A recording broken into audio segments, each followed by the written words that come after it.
Here we have the end result of the all-in-one project.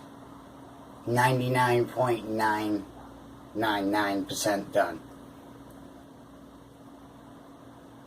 Now, a quick recap. We're using a Raspberry Pi 4 8 gig model. Currently running Twister OS right here with the Windows XP theme, which I highly recommend this OS for a ton of reasons.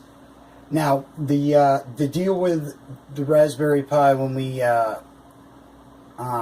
left was I was struggling with how I was going to fasten it to the back of this. It's not a regular monitor. It's obviously a television, but it's a television with tons of inputs and ways to hook into, and of course HDMI.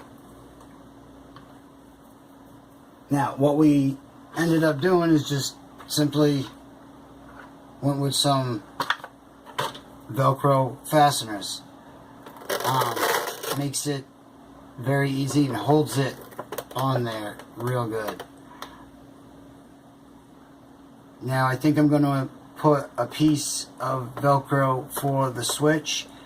I was going to use something different, but at the end of the day, I think I'm just going to cut some Velcro and place that there so it's sitting more solid. I had this little wire thing dangling around. You see these all the time. They're a dime a dozen. Got this, stuck this there.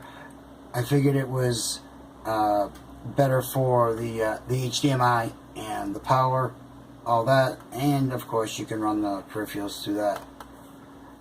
But at the end of the day, I'm not too worried about anything that's going to be like tugging on it or anything like that.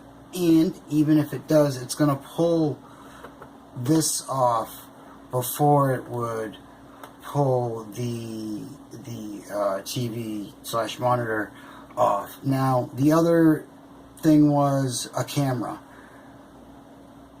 I did not care for the mounting things that they have currently for the new camera, the Raspberry Pi 4 camera. So I just opted to wait for now and go with just a regular USB camera if I was wanting to use that for anything right now. Personally, I think I'm going to be using the camera for other projects, but even if I wanted to, it's not going to be long enough. I would have to get an extension or move the Pi up here. If I move the Pi up here, there's a couple of irritations. One, it's on an angle. I could get it to hang with the Velcro, but there's the heat that comes from the monitor, which was the whole other reason of not even wanting to go on the inside of this thing where there is potentially enough space to put everything and have it contained inside.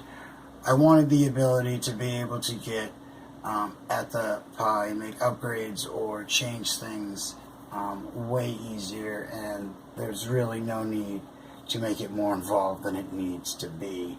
If it can all be contained very simply, that's the way I would recommend going. Got a switch for a couple dollars, and that about wraps it up for the Raspberry Pi all-in-one project. If you like what you saw, comment, like, subscribe, all that good stuff. Look forward to more videos on an array of fun topics.